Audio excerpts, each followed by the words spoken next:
This is Top Accolade Global News Update. I am Abiodun Mohammed.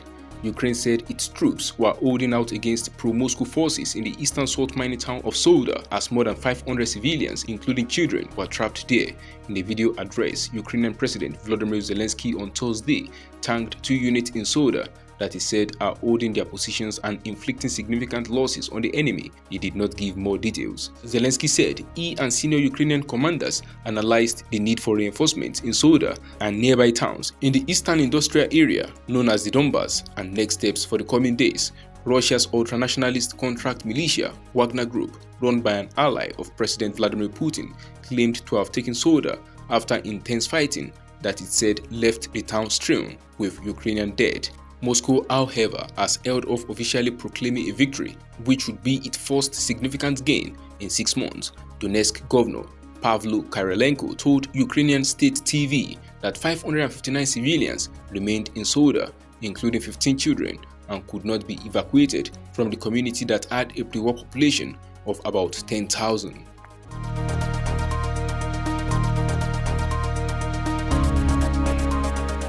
US President Joe Biden will welcome Japanese Prime Minister Fumio Kishida at the White House on Friday and is expected to hail what Washington sees as historic plans by Tokyo for a major military build-up in the face of shared concerns about China. Kishida is in Washington as the last stop in a tour of countries of the G7 industrial powers. His visit follows one by Biden to Tokyo last May and a meeting between the two leaders on the sidelines of a regional summit in Cambodia in November.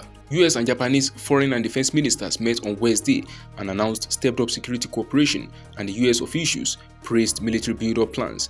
A joint statement from the sides said they had mapped out in quote a vision of a modernized alliance postured to prevail in a new era of strategic competition, and White House Indo-Pacific Coordinator Kurt Campbell called it one of the most consequential engagements between our two countries in decades. The statement said that given a severely contested environment, the forward posture of US forces in Japan should be upgraded by positioning more versatile, resilient, and mobile forces with increased intelligence, surveillance and reconnaissance, anti-ship and transportation capabilities.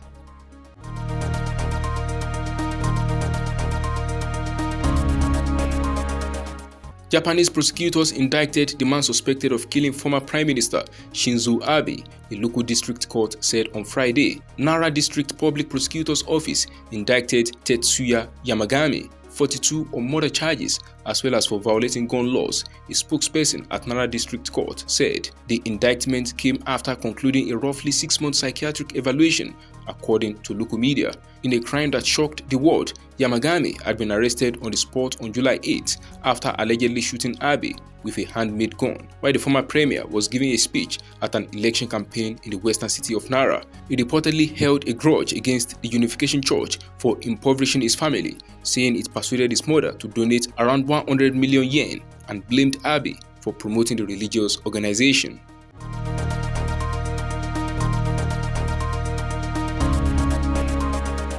Turkey has summoned Sudan's ambassador to Ankara over a demonstration in Stockholm in which an effigy of President Recep Tayyip Erdogan was hung from its feet. Staffan Estrom, Sudan's ambassador to Turkey, was summoned to the foreign ministry on Thursday, and Ankara's reaction was conveyed to him, a Turkish diplomatic source told pressmen. Sudan has been seeking Turkey's approval to join NATO, for which it applied after Russia's invasion of Ukraine last year. Ankara has said Sudan needed to take a clearer stance against the Kurdistan Workers' Party (PKK) and what Turkey regards as its Syrian offshoot, the People's Protection Unit (YPG). Turkey designates both groups as terrorist entities, while Sudan, as part of the European Union, only considers the PKK to be a terrorist group. Finland and Sweden signed a three-way agreement with Turkey in 2022 aimed at overcoming Ankara's objections to their NATO membership. Sweden's foreign ministry confirmed the ambassador had been called to the foreign ministry in Ankara but declined to give details of what had been discussed.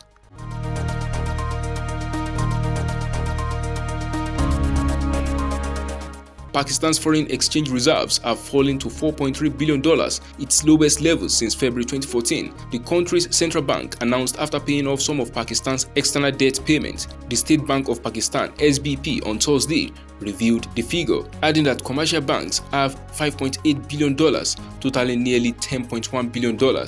Pakistan is hoping to end the deadlock as the International Monetary Fund (IMF) is expected to release a $1.1 billion loan, which is part of the $7 billion loan program the country entered in 2019. It is also seeking immediate financial assistance from its close bilateral partners amid the economic crisis. Thus, this announcement comes at the back of Prime Minister Shehbaz Sharif's visit to the United Arab Emirates, where it was disclosed that the Gulf state pledged to roll over $2 billion of existing loans while providing an additional loan of $1 billion. In August last year, the IMF released a tranche of $1.17 billion, but the next round of funding has been in the doldrums as Pakistan has so far not agreed to the lender's various conditions, such as increasing energy prices and expanding the tax base. That is the size of top accolade global news update. You can follow us on our social media platforms as displayed on your screen. Happy weekend.